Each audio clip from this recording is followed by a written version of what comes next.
Sandie Brito.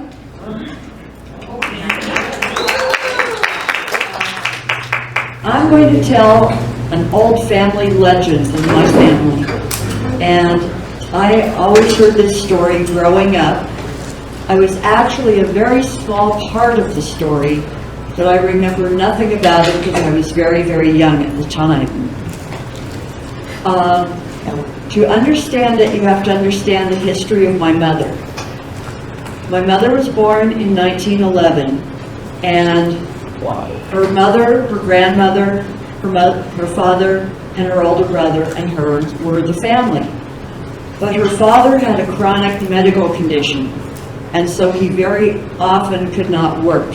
So the family was very poor, and she learned to be very thrifty. And by the time she got to junior high, her mother was pregnant again with another baby, so there was going to be an even larger family. And her father kept going in and out of specialized hospitals. When she got to where she was going to go into high school, her mother sat her down and said, "You have to take every practical course they offer. Take typing, take shorthand, take bookkeeping, so the instant you graduate, you can get a good job and help support the family." Now, her older brother did graduate from high school and he got a good job, but it was in another state, 3 states away. And so most of his salary went to paying his rent and his living expenses. He sent back some money when he could. But my mom knew that she was going to have to be the sole support of this family. Her mother also told her, probably the next time your father goes into the hospital, he won't come back again, he'll die. So she took shorthand, she took typing, she took bookkeeping, she got really good at typing and shorthand. Her father died when she was in high school, and as soon as she took her final exam, she started working full-time. She didn't even go to her high school graduation because she was at work that day. So she had this mindset of being very thrifty. And then she fell in love and got married. Well, my father was an orphan, and he was never adopted.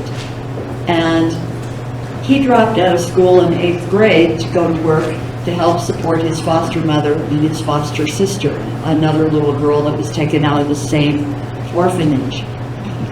So they didn't have a lot of money, and my mother continued this mentality of you don't spend any money if you can possibly help it. So she always bought her clothes at thrift stores. She learned to sew and sewed her own clothes. She bought day-old bread at the day-old bread store. This was just her mindset. So my parents had a daughter, and she was going to have her 7th birthday. And they asked her what she wanted for her birthday present. And the thing she wanted most of all in the entire world was a regular kid's birthday party where she could invite her friends from school. Because always before it had just been the family. So that was fine. But my father was supposed to go with his friends on a fishing trip to the mountains that weekend. And my mother was pregnant. And she said, no, go ahead and go. My mom and I can certainly handle a little kid's birthday party. Go ahead and go. So he took the family car and went up to the mountains. And she said also, you know, the doctors know everything, right? The doctor assures me I'm not due for nearly another month yet. So great. So they're having this birthday party for my sister. And my mother starts having contractions. And they're getting stronger, and they're getting more painful, and they're coming closer together. And she tells my grandmother, you gotta, rush this party through, give all the kids a balloon and a piece of cake to take with them, and get them out of here, I've got to go to the hospital. But did she think of calling a taxi? No, taxis cost money. Did she think of calling an ambulance? No, that's for people that are dying. And besides, they cost money too. So she walked a block and a half to the bus stop and took the city bus to the hospital.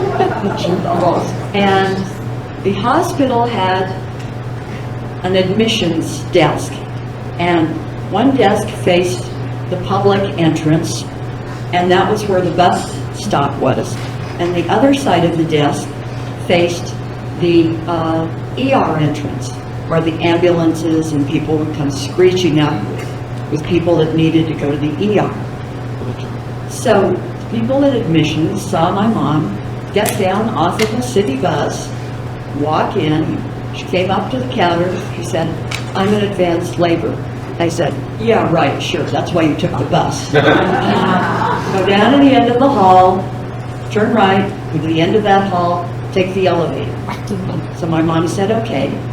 So she did that. Then she got on the elevator, and up on the floor where the maternity ward was, they heard some screams coming from the elevator, and so they were all sort of standing by. And when the elevator got up there was blood and water and a pair of underpants on the floor of the elevator, and my mom walked out of the elevator, her skirts tucked up into a belt, her hands down here, holding me. I was born in an elevator.